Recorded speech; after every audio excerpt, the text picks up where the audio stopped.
Hello and welcome to the Calmcast, a time to feel calm and think clearly. I'm Claire Downham, the Queen of Calm, a transformational life coach. I was a burnt out head teacher who finally made the journey to calm after years of trying, and I want to prevent you from having to do the same. The Calmcast is a series of short explorations, gently guiding you back to your natural state, which is calm and clarity. Just listen like you would listen to music, with an open mind and curiosity. There's nothing else to do. Now let's relax into today's episode.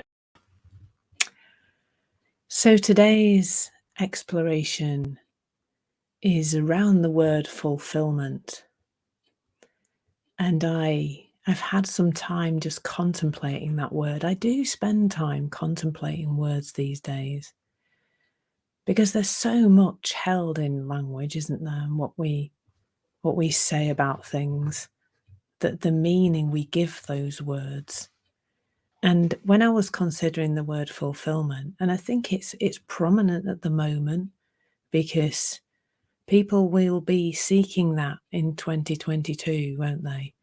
Maybe you are, maybe you've got a sense of what will need to be in place for you to be fulfilled. And if you have, you've got the definition of the word fulfillment pretty much off to pat, because it says when you look on Google that fulfillment is, and I have written down the words because otherwise I generally forget these things. It's the achievement of something desired, promised, or predicted. And there's so much in those three words, isn't there? There's just so much.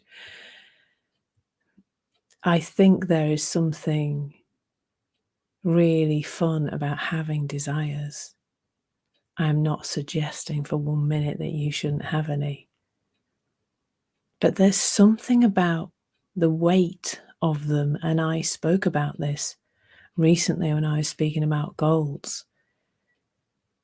Having a desire held lightly with a sense of, wouldn't this be fun, interesting, exciting, can be something that helps us to move forward, to take the next step, to kind of look excitedly towards what we can create to achieve that desire. There's something really different if that desire looks like our well-being, our future happiness depends on it. If you're ever saying, I'll be happy when, then I would say that's a trap. It's a trap, or a rabbit hole, as a lovely lady recently said to me. That is not helpful in so many ways. There is something to see around the future us. First of all, the future us being a completely different person to who we are right now. Even the me of tomorrow is a different person. The you of tomorrow is a different person. The you of the end of 2022 will probably be unrecognizable in the way they see the world to the you of now. We're changing and moving about all the time. And I think that's one of the reasons why we get to that desired outcome at some point. We feel like that's the place we'll feel fulfilled. And we get there and we sort of go, oh, is this it? We might have a few weeks of really enjoying the thing that we've desired for such a long time, and then it's not bringing about the feelings we thought it would. And then, of course, there's further seeking, which can be exhausting, as I found out to my detriment when I burnt out.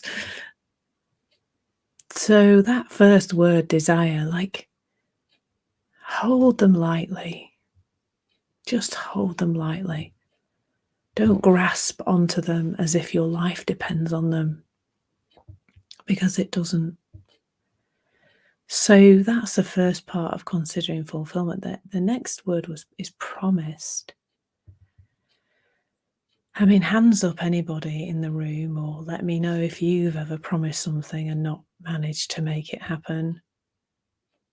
I guess that is something we might do to our children quite often, or even, a piece of work for a client, or, a piece of work for our boss, or whatever.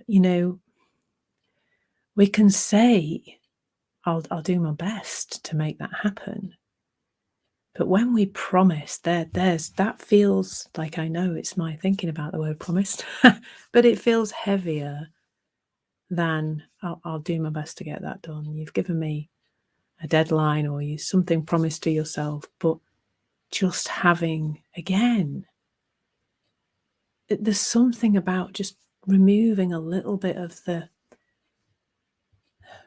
removal of the heaviness of these words, desire and promise and predicted,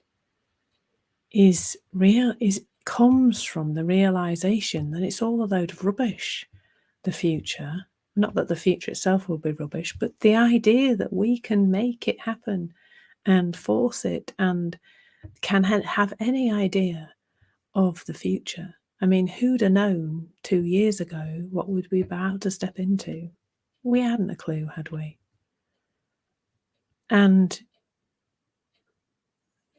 there's something there about just the lightness with which we hold anything about the future, in the knowledge that it's made up. It's not true.